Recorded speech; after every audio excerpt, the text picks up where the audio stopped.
Welcome to the 8-week radio workshop, Spring 2024. All scripts are student written and student performed. We hope you enjoy. And now, on with the show. Dwarves Detective Agency by Leimkuehler. Our characters today are Little Bo Peep, played by Sue. Happy, played by Catherine. Grumpy, played by Craig. Easy, played by Luther. Doc, played by Thomas. Bashful, played by Sherri. Dopey, played by Anita. Sleepy, played by Susan.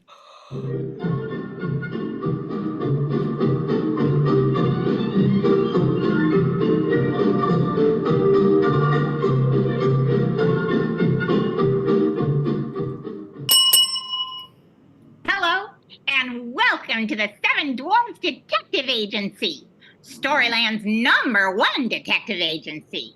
Tell us your mystery, and we will assign the best detective for the job. Hello, this is Little Peep, and I've lost my sheep. Could you please help me find them? Oh, I'm sorry to hear that, Miss Peep. Oh, I'm sure that Grumpy can reunite you with your sheep in shapes of a Lonsdale. Oh, I'll connect you now.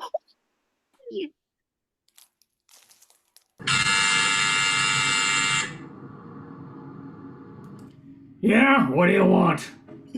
Are you Grumpy? Frequently. Who's asking? This is Bo Peep. I've lost my sheep. I was told Grumpy could help me find my sheep. Yes, I'm Grumpy. You've lost your sheep again? Have you ever thought about putting a bell on them? What's so hard about keeping track of a bunch of sheep? Look, I'm not the best dwarf for this job. I'm going to connect you to Sneezy. He has a nose for these things. All right?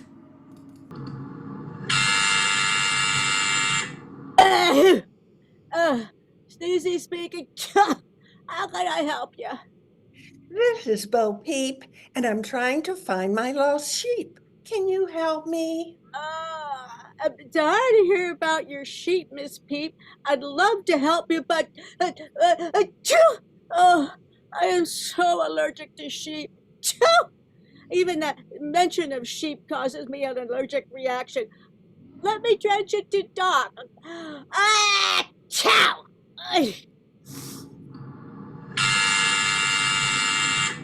Good afternoon. Doc speaking. How may I be of service? This is Bo Peep, and I was asking Sneezy if he could help me find my missing sheep, but apparently he's allergic to sheep. Could you help me find my sheep? Yes, I'm afraid that is very true. Sneezy suffers from a wide variety of allergies, but especially an allergy to sheep. I would love to help you, but I'm currently doing research on preventing allergic reactions in dwarves. Perhaps Bashful could prove useful to your service. Let me transfer your call.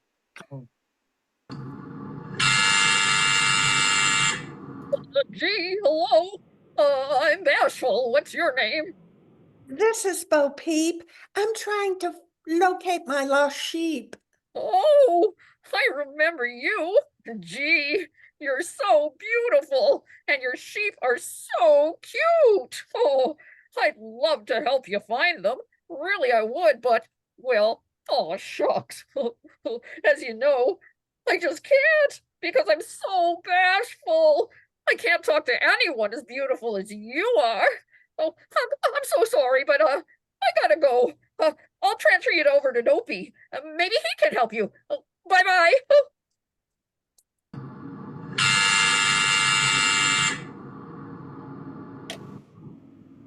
Hello? Hello? Hello? Oh, sorry, I guess... Oh, I had the phone turned upside down. Dopey here. Who you talking to? Oh, but wait, that's me. I'm Dopey. Look, this is Bo Peep. Can you help me find my sheep? Oh, hello, Miss Peep.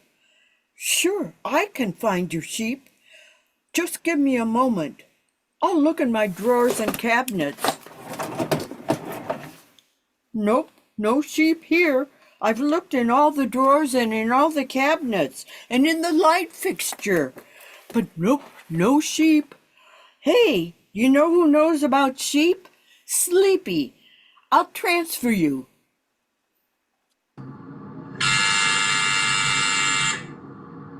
Oh, Sleepy speaking. What mystery could I unravel for you? Mrs. Bo Peep, can you please help me find my sheep? Oh, yes, Miss Peep. Finding sheep is right up our alley. We'll find your missing sheep. As a matter of fact, I think I saw him out there at the window. There's one sheep, two sheep, three sheep. Hello? Hello? Is anyone there? Hello?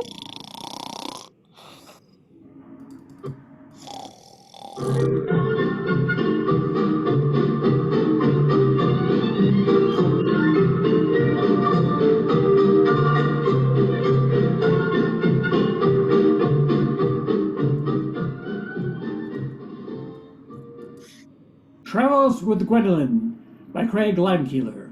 Our characters today are Gwendolyn Matthews, a headstrong, determined young woman who is pursuing her dreams, played by Catherine.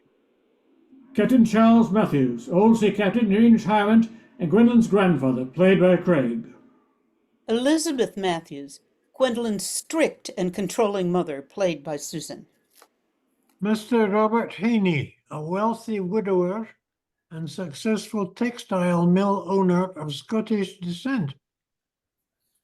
Mrs. Matthews is trying to set up with her daughter Gwendolyn, played by Thomas. Marianne Matthews, Gwendolyn's 14-year-old sister, a rule follower who is caught between her mother and her sister, played by Sue. Molly, the Matthews loyal chambermaid, played by Anita.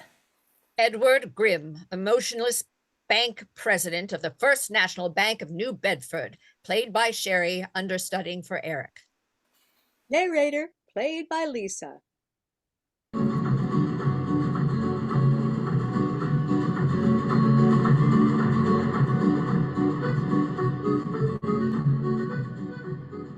It's the spring of 1874, and we find ourselves in the private offices of Mr.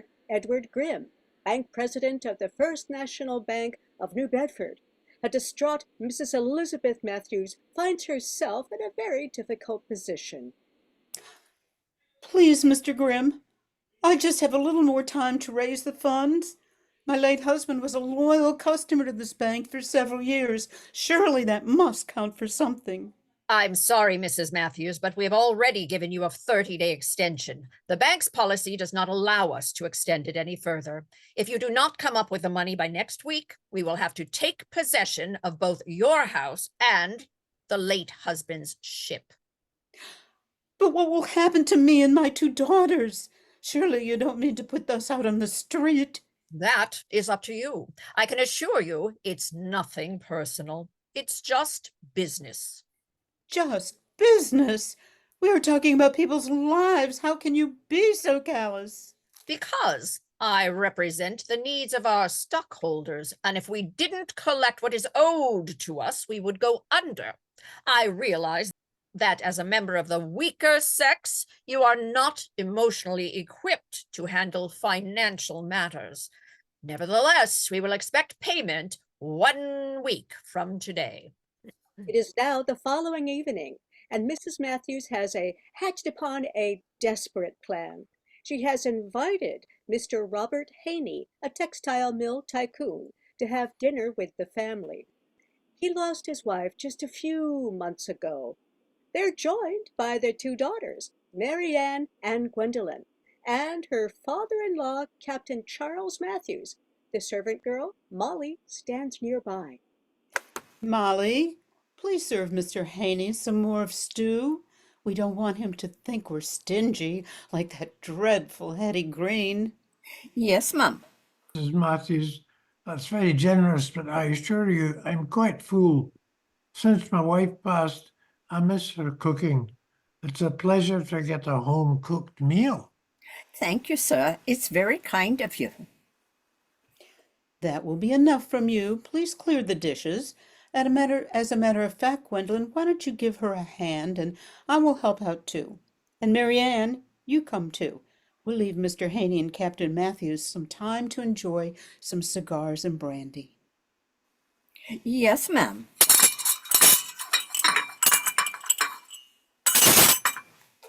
Mrs. Matthews, her two daughters, and Molly retreat to the kitchen.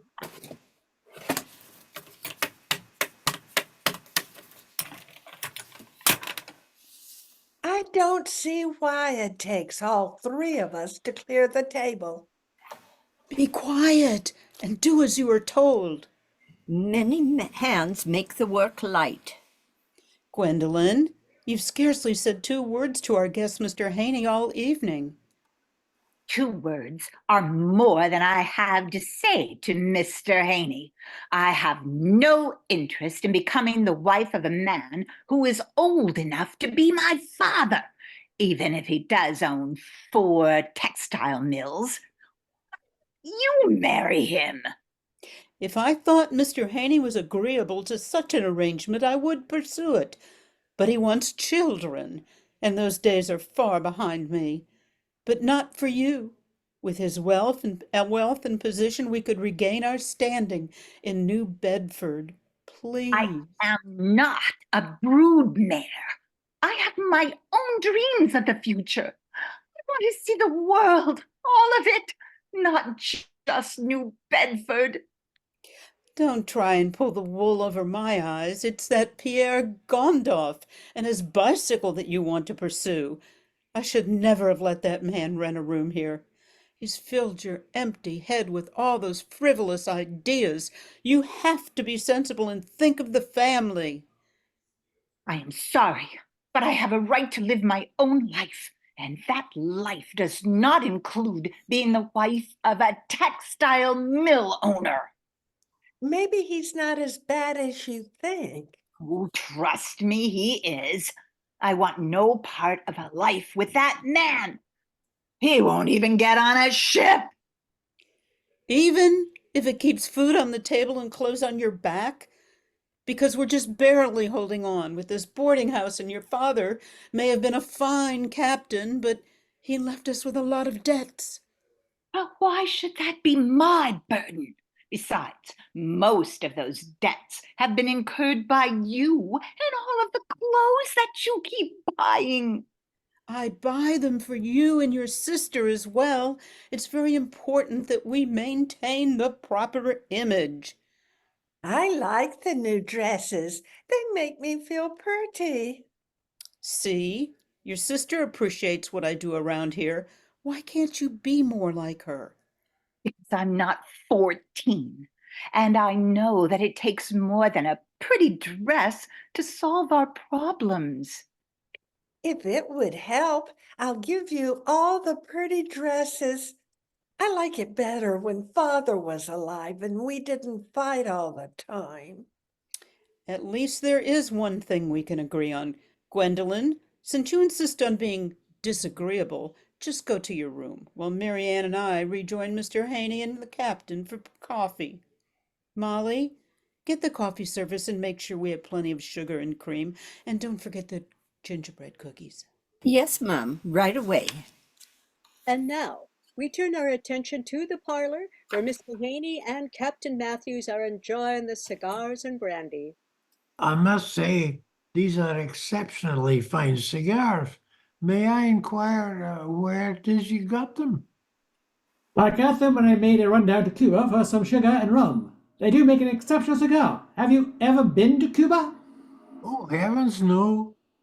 My parents brought me over from Scotland as a wee lad, and that was the first and last time I ever set foot on a ship. No offense, but a life at sea is not one I would choose. Give me the good solid earth under my feet.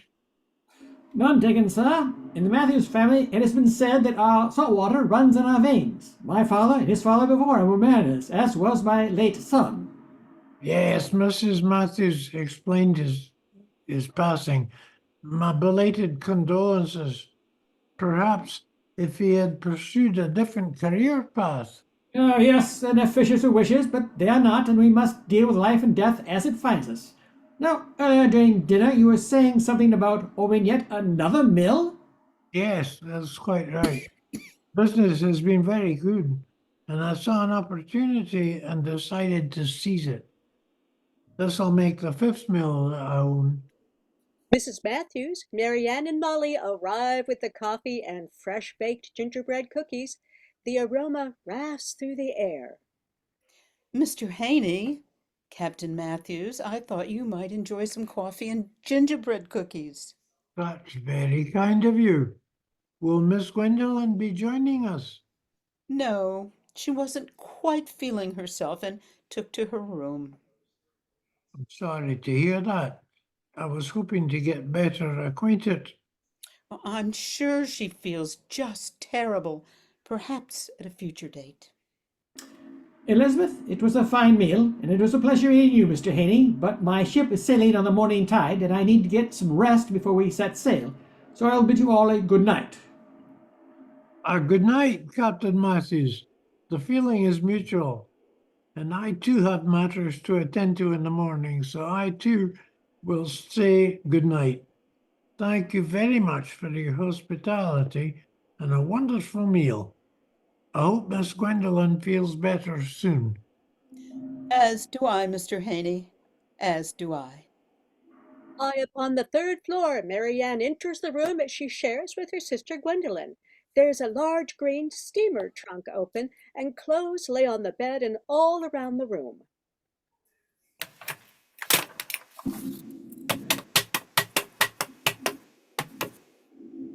Gwendolyn, what are you doing? What does it look like I'm doing? It looks like you're making a big mistake. No, a big mistake would be staying here and marrying Mr. Haney. I, instead, intend to follow my heart and my dreams. Aren't you scared? Oh, more than you'll ever know. But it's something that I have to do. And there's nothing I can do to stop you? No, I want to be the master of my own destiny. Very well. What's the plan? Because I'm sure Mama is not going to let you waltz out of here with a steamer trunk. She will if I'm inside it. What? What do you mean inside it? This trunk belongs to Grandfather. When he has his things taken to the ship, I will be safely hidden inside. The men will take the trunk to his ship, and I will make my getaway. And when he finds out, he'll send you back here. No, he's not going to turn the ship around. His first stop is Baltimore, and that is where I will meet up with Pierre. Pierre? The man with the stupid bicycle who wants to ride around the world? If this is what love does to you, I hope I never fall in love. Right now, you're too young to understand. But when I am with Pierre, I feel that nothing is impossible. He makes me feel more alive than I have ever felt.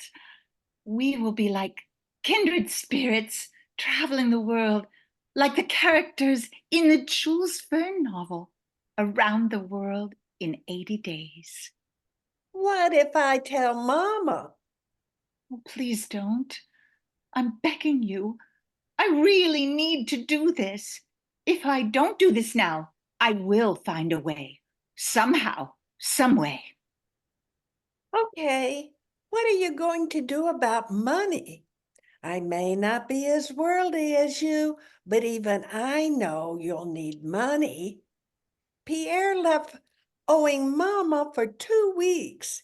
He was here, and all he left was his pocket watch. And I have that pocket watch, and I plan to give it back to Pierre. And as for money, I have a plan. And all I will say is, watch the newspapers. Now, are you going to help me or not? Okay, what do you want me to do? And thus ends this week's episodes of Travels with Gwendolyn. Will Gwendolyn make her getaway? Will Marianne tell her on her mother? What will Captain Matthew say when he finds a stowaway on his ship? Tune in next week when we hear Captain Matthew say, First mate Jacob, have a couple of the men toss this old green trunk overboard. It's full of junk that I no longer need.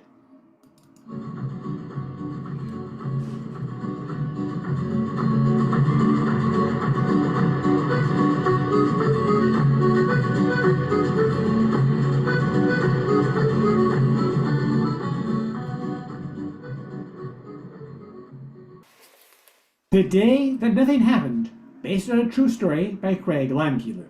Our cast includes BBC announcer, played by Thomas. Listener number 1, Catherine. Listener 2, Craig. Listener 3, Lisa. Listen 4, Susan. Listener 5, Eric. Listener 6, Sue. Listener 7, Anita. Now the announcer. Today is April 18th, 1930. It is Good Friday. There is no news. Tonight and now there is Wagner's opera, Parsifal. Turn on the BBC. I don't want to miss the news. Oh, you didn't miss it. This is the BBC. No, it always starts at 8:45 p.m. The BBC is always very prompt. And they were. So what happened to them? Where's the news? I've only missed the first minute or so. There is no news. What do you mean? What do you mean there's no news? She means the BBC said there was no news. Excuse me, did you just say there was no news? Yes, the announcer said there's no news today. But surely there must be some news somewhere today. No, not according to the BBC. Well, what about, that thing with the, whatchamacallit? I know what you mean, but that was yesterday's news. Good Lord. It finally happened. They said it could never happen. But what could never happen? It's the day that nothing happened.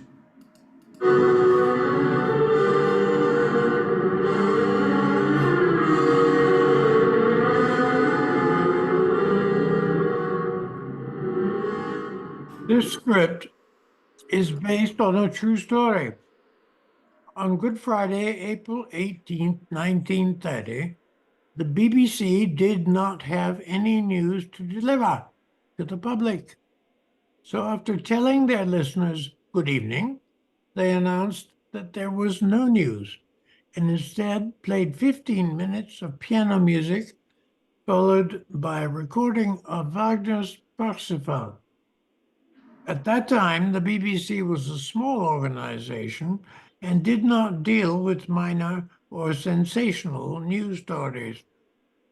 Also at the time, rebels in India had captured the telegraph office and no news was being sent out.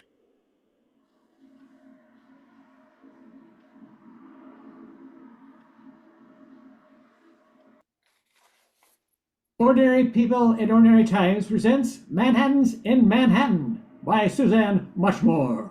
Our cast includes Narrator, played by Sue. Darlene DeWitt, a 65-year-old woman from Toledo, Ohio. She's a retired elementary art teacher. She's intelligent and her hobby is reading mysteries, played by Susan. Fiona Foxglove, Darlene's best friend. She's also a retired school teacher who taught with Darlene. She is outgoing and is the organizer of events at her local community center, played by Catherine. Gertrude Glass, she rounds out the trio of friends and loves to plan adventures for the three of them. This time, she surprised them with plans for a girls' trip to the Big Apple, played by Lisa. Metropolitan Museum Director, grateful director of the New York Metropolitan Museum of Art, played by Eric. Train conductor, a punctual man who keeps the trains running on time, also played by Eric. Hotel waitress, a woman in her early 40s who's worked at the Warwick Hotel Salon for over 40 years. She's a people pleaser who loves her job. Hank Green, a shifty operator in his 40s who knows his way around a difficult situation, played by Craig. Joe Smith's Hank's partner in crime. He's older than Hank by 10 years. He thinks he's the brains behind the operation. Played by Thomas.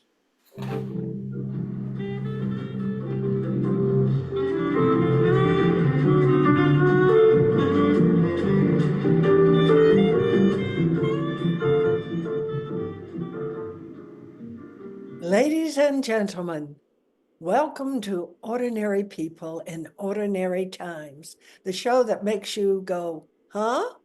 Tonight's broadcast is brought to you by the fine folks at Manhattan's in a Bottle, America's leader in Manhattans for people on the go.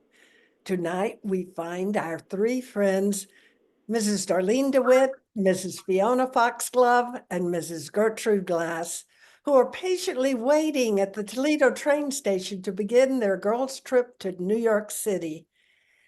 They are on their way for a fun weekend in the Big Apple, where they will be visiting museums and strolling down the boulevard in the Easter parade. All aboard, New York City, all aboard.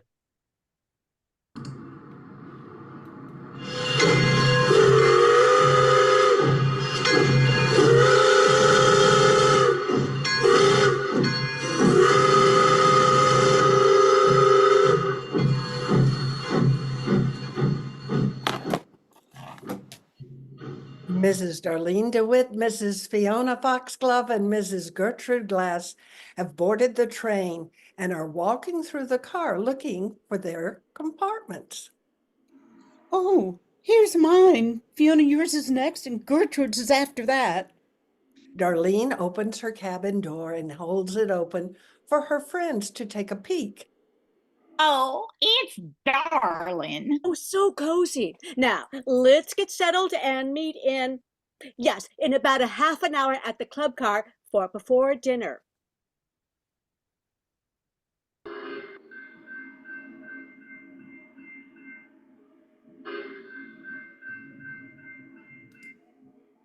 As planned, the three friends meet up at the club car. Waiter, bring us 3 Manhattans, please. I am so excited. Our first girls' trip. This club car is just like I pictured it. It has those little bitty tables with those adorable lamps like you see in the movies. Oh, I love hearing the clickety-clack of the train wheels. Oh, let's toast to the Big Apple.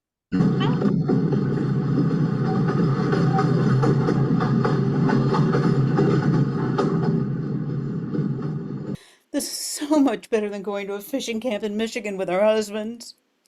Gutting fish is not my idea of a holiday getaway. The waiter brings the Manhattans to the three friends, who raise their glasses high. Here's to a wonderful time ahead. Cheers! Cheers! The trio sip their cocktails as they look around the car. Fiona stares at a mustached man wearing a fedora and cradling a large portfolio. Girls, look over there. Do you see that unusual looking man with the mustache? He looks like he has a disguise on. Why do you say that? Well, it's his mustache. It's crooked, just like his toupee. Yes, and that toupee looks like it's a small animal died on his head. Plus, he has that big portfolio. He sure is holding it tightly. Now he's headed for the dining car. Speaking of which, I'm starving. Let's follow him and get some dinner. Watch your steps, ladies. This car, it's swaying a bit. Follow me. Oh, I can smell the food from here. It's the car just ahead. The women enter the dining car and are seated at a booth near one of the windows. They can see the lights of the small towns as they pass them by. Look, it's the man with the portfolio. He's by himself. I bet he's waiting for someone. Let's take the table next to him so we can eavesdrop and see if anyone shows up. Are you sure? He looks kind of sketchy. I'm with you, Gertrude. Let's just leave him alone. Oh, you two are no fun. Excuse me, sir. Do you mind if my friends and I take this table next to you? Why? What's wrong with yours? Huh? Nothing, but my friend Fiona can't ride going backwards. Well, okay, I guess it's all right. Oh, thank you. We're going to New York City for Easter weekend. How about yourself? That's where the track ends, lady, so yeah, I'm going to New York City. Business or pleasure? I couldn't help noticing the portfolio you're carrying. Lady, you sure ask a lot of questions. Now, if you'll excuse me, I've got to grab some shut-eye before my big meeting. The ladies watch as the man heads for his compartment while tightly clutching his portfolio. Well, that's probably the last we're ever going to see of him. Now let's just order some dinner. Late the next morning, the train pulls into the Grand Central Station in the heart of New York City. Grand Central Station. Grand Central Station. Last stop. Everybody will please disembark. The friends gather at the curb and look for a taxi to take them to their hotel. Soon they find themselves in the lobby of the Warwick on 52nd Street. Oh, look at this lobby. It's so beautiful.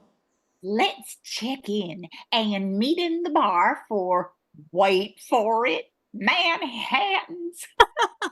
Sounds good. Oh, look. It's the man with the portfolio. He's still clutching it. I wonder if he's staying here. Why else would he be here? I don't know about you, but this is starting to become a Manhattan mystery. The ladies check in and then go down to the bar. The decor is typical of New York City hotels, with green velvet sofas, overstuffed chairs, and tables resplendent with fresh flower arrangements. A large mural of an Italian villa covers the wall across from the bar, while gold leaf columns divide the room into conversation areas.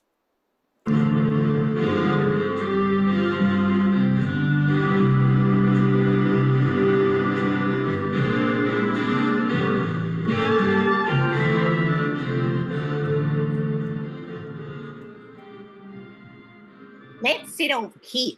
That way we can people watch. Oh, here comes the waitress. My treat. Good afternoon, ladies. You look splendid today. Will you be having cocktails? Well, thank you. You are very kind. 3 Manhattans, please. Coming right up. The waitress returns with 3 sparkling stem glasses full of their favorite elixir. Here we go. 3 Manhattans for 3 ladies. What brings you gals to New York? Well, 2 reasons.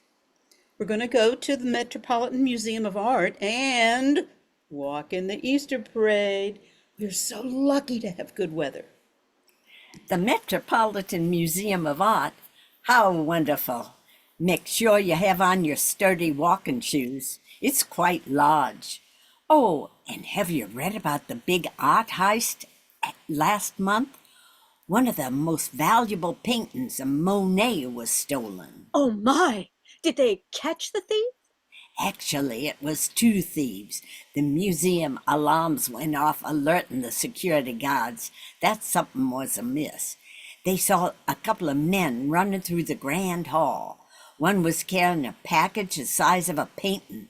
The guards chased after them, but they ran out the door and down into the subway where they disappeared. But here's the kicker. Nothing appears to have been stolen. Oh, well, that's odd. Nothing's missing, but the security guards were positive that the thieves had a painting with them? Yes, wrapped up and under one of their arms. By the way, are you going to the Easter parade today? Yes, we are. In fact, we're heading over there as soon as we finish our drinks. Have a great time. In your Easter bonnet, with all the frills upon it, you'll be the grandest ladies in the Easter parade. Oh, wasn't that sweet? She deserves a big tip. Let's get going, girls. Is my hat on straight? Oh, it looks fine. Now let's hurry or we'll miss everything. The trio walk toward Fifth Avenue, where they encounter hundreds of smartly dressed New Yorkers strolling down the avenue in the most beautiful hats. After a good stroll, the ladies return to the Warwick for a quick Manhattan before dinner. The girls lift their glasses and toast to a wonderful day in New York City. Oh, that was a wonderful afternoon. Uh-oh, look, the portfolio man is sitting with another portfolio man. It looks like they're discussing something very intently, probably some important spy stuff. I can't stand it anymore. I need to find out what they're up to. This is too much of a fishy coincidence. We keep seeing the man with the mustache in the portfolio. Now there's another one just like him, and he has a mustache as well, and a portfolio. Darlene, what makes you think that they are up to something? I can feel it in my bones. I'm going to plant myself in the gold chair with their backs to me. Darlene takes her Manhattan and positions herself where she can hear the portfolio men clearly. I don't know. It seems risky to me so close to the last one. Why, it was a piece of cake. No one suspects us. It was easy to fence the goods in South America. They're all packed up in a crate labeled U.S. Mail. They'll cruise through customs without a hitch. That was a great idea. Steal a postal crate on 68th Street, loading dock. It pays to have friends at the docks. Let me see what you have in your portfolio.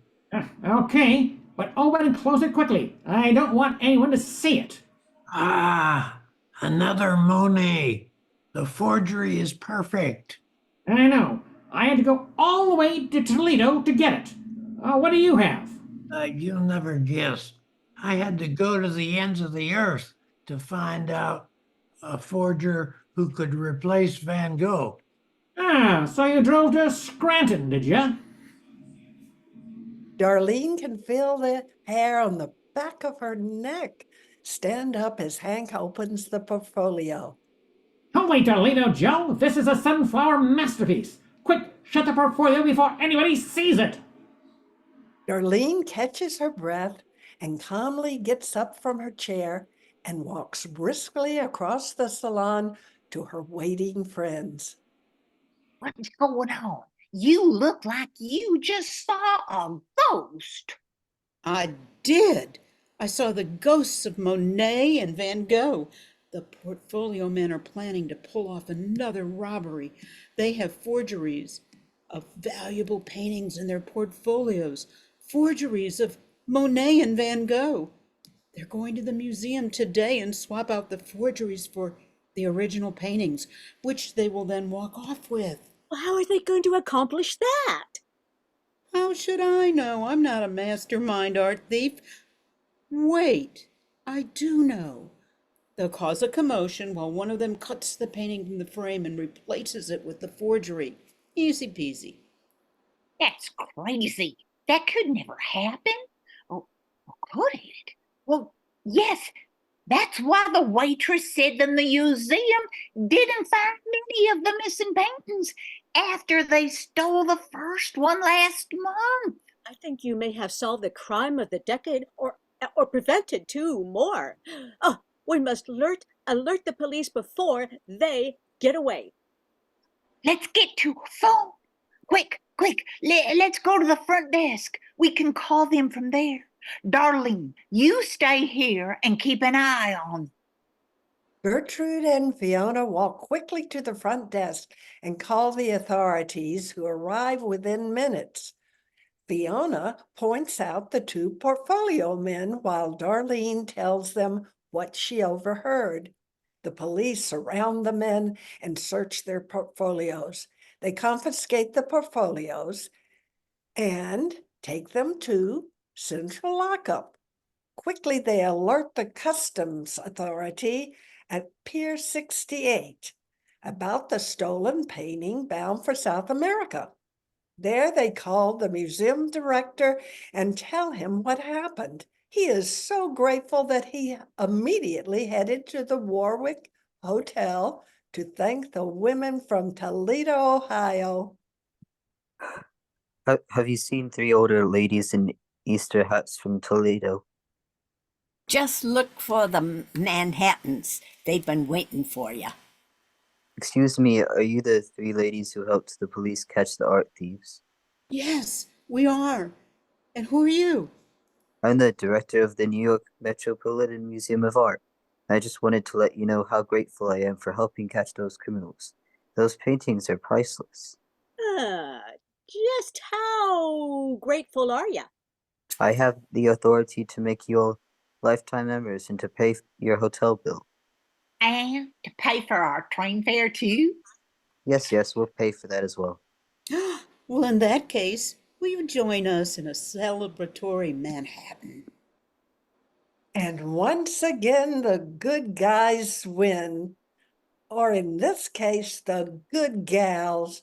Join us next week for another riveting episode of Ordinary People in Ordinary Times. Good night, and think about this old saying, nice guys always finish last. Or do they?